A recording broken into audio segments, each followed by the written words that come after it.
Assalamualaikum warahmatullahi wabarakatuh. Perkenalkan, nama saya Tri Clara Suci dari kelas 4B.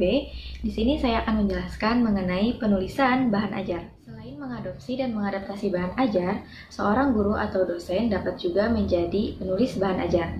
Dengan adanya bahan ajar yang sesuai dengan kebutuhan, maka akan dapat sangat membantu guru, dosen, bahkan mahasiswa dalam mengikuti kegiatan pembelajaran. Bahan ajar yang baik adalah bahan ajar yang dirancang dan ditulis sesuai dengan prinsip-prinsip pembelajaran, sejalan dengan tujuan, bermakna bagi pembelajar, serta sesuai dengan apa yang ada di dunia nyata.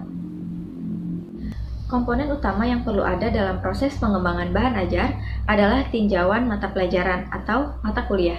Artinya, bahan ajar yang kita buat harus sesuai dengan mata pelajaran yang akan kita ajarkan. Bahan ajar berbeda dengan buku teks. Artinya, seorang guru dapat memanfaatkan buku-buku teks atau informasi lain agar dikembangkan dan juga ditata sehingga menjadi bahan ajar yang bermakna. Biasanya, bahan ajar dilengkapi dengan tujuan yang jelas dan juga kosakata atau strukturnya lebih fleksibel dan disesuaikan dengan kebutuhan. Pengembangan bahan ajar dibedakan menjadi dua. Yang pertama, pengembangan bahan ajar untuk pembelajaran klasikal, dan yang kedua, pengembangan bahan ajar untuk pembelajaran mandiri atau modul. Pembelajaran klasikal, seperti contohnya ketika seorang guru sedang melakukan atau sedang menyampaikan materi di depan kelas dengan metode ceramah. Sedangkan pembelajaran mandiri atau modul biasanya menggunakan bahan ajar cetak seperti handbook, lembar kerja siswa, dan lain sebagainya. Biasanya, seorang guru atau dosen sebelum melakukan kegiatan mengembangkan atau menuliskan bahan ajar, mereka telah terlebih dulu mengumpulkan, mengoleksi buku-buku ataupun referensi dan juga bahan-bahan lainnya sebagai pegangan dalam penulisan bahan ajar. Kemudian, seorang guru atau dosen melakukan pemetaan tema atau isi pokok bahasan sesuai dengan tingkatan perkembangan bahasa siswa ataupun kelasnya. Pengembangan bahan ajar dapat dilakukan melalui beberapa tahapan. Tahapan yang pertama yaitu memformulasikan tujuan pembelajaran atau tinjauan mata pelajaran. Maksudnya adalah seorang guru perlu merumuskan materi-materi apa saja yang nantinya akan kita tulis sebagai bahan ajar yang tentunya sesuai dengan mata pelajaran. Selanjutnya yaitu menentukan pendekatan atau pengembangan bahan ajar yang sesuai dengan apa yang akan kita sampaikan. Yang ketiga yaitu menentukan isi atau pokok bahasan dengan berbasis tema, topik, atau fungsi bahasa. Yang keempat, melakukan adaptasi atau modifikasi bagian-bagian tertentu yang diperlukan. Yang kelima yaitu uji coba lapangan.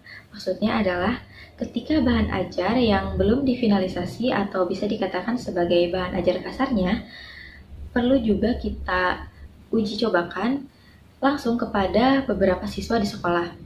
Selanjutnya, melakukan refleksi atau revisi bahan, apa saja bahan ajar yang perlu direvisi atau perlu dikurangi bahkan ditambahkan. Selanjutnya yaitu yang terakhir adalah menulis atau finalisasi produk sebagai bahan ajar. Pengembangan bahan ajar ternyata terdapat kelebihan dan kekurangan. Maka dari itu, di sini saya akan menjelaskan mengenai apa saja kelebihan dan juga apa saja kekurangannya dari pengembangan bahan ajar. Sekarang saya akan menjelaskan mengenai kelebihan dari pengembangan bahan ajar. Yang pertama, bahan ajar sesuai dengan kebutuhan kelas. Yang kedua, pengembangan bahan ajar berarti pengembangan pengajar secara profesional. Maksudnya adalah ketika seorang guru telah melakukan atau berhasil melakukan mengembangkan bahan ajar, maka ia telah mengembangkan potensi dirinya sehingga menjadi pengajar yang profesional. Selanjutnya, tingkat kesulitan pemilihan kosakata dan juga strukturnya lebih runtut, lebih fleksibel dan mudah untuk direvisi bila perlu. Dan yang terakhir yaitu memiliki kepuasan akademis tersendiri bagi seorang guru atau dosen yang telah berhasil mengembangkan materi untuk siswanya. Maksudnya di sini adalah ketika siswa menerima dan juga menyukai bahan ajar yang kita sampaikan, maka materi yang kita sampaikan atau materi yang kita ajarkan pun tentunya lebih mudah untuk dipahami. Nah, itulah yang menyebabkan seorang guru merasa puas ketika bahan ajar yang telah ia buat dapat diterima oleh siswa. Di balik kelebihan dari pengembangan bahan ajar, ternyata ada juga kekurangannya. Yang pertama adalah memerlukan banyak waktu, memerlukan waktu yang cukup panjang maksudnya ya. Jadi mulai dari tujuan hingga akhir kegiatan memerlukan waktu yang cukup lama. Selanjutnya, memerlukan biaya yang cukup mahal untuk mengumpulkan buku-buku atau kopi-kopi bahan. Yang ketiga yaitu kualitas desain atau layout tidak sebaik dari cetakan penerbit. Dan yang terakhir, memerlukan pelatihan pengembangan bahan agar proses pengembangan bahan melalui prosedur yang baik dan benar. Ada pula beberapa hal yang perlu diperhatikan oleh guru IWL dalam hal penulisan bahan ajar. Yang pertama, bahan ajar harus bersifat kontekstual dan sesuai dengan dunia nyata. Maksudnya adalah bahan ajar tidak bersifat abstrak, akan tetapi bahan ajar sesuai dengan materi-materi yang ada dan juga relevan dengan kehidupan sehari-hari. Yang kedua, isi dapat mengembangkan kualitas berkomunikasi.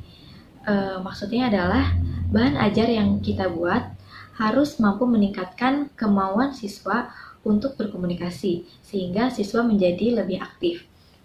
Yang ketiga, bahan memperkenalkan berbagai ragam wacana. Maksudnya adalah bahan ajar sebaiknya mengandung berbagai ragam wacana seperti cerita-cerita atau dongeng-dongeng yang menarik siswa. Yang keempat, di dalam bahan ajar harus terdapat latihan dan juga kegiatan yang dapat meningkatkan kompetensi berbahasa siswa dan juga melibatkan siswa secara langsung. Yang kelima, penggunaan bahan ajar harus menyenangkan dan juga menarik minat siswa. Dan yang terakhir, isi dari bahan ajar harus relevan dengan kehidupan siswa sehari-hari. Demikian yang dapat kami sampaikan mengenai bahan ajar IWL dan pengembangannya. Semoga dapat bermanfaat. Wassalamualaikum warahmatullahi wabarakatuh.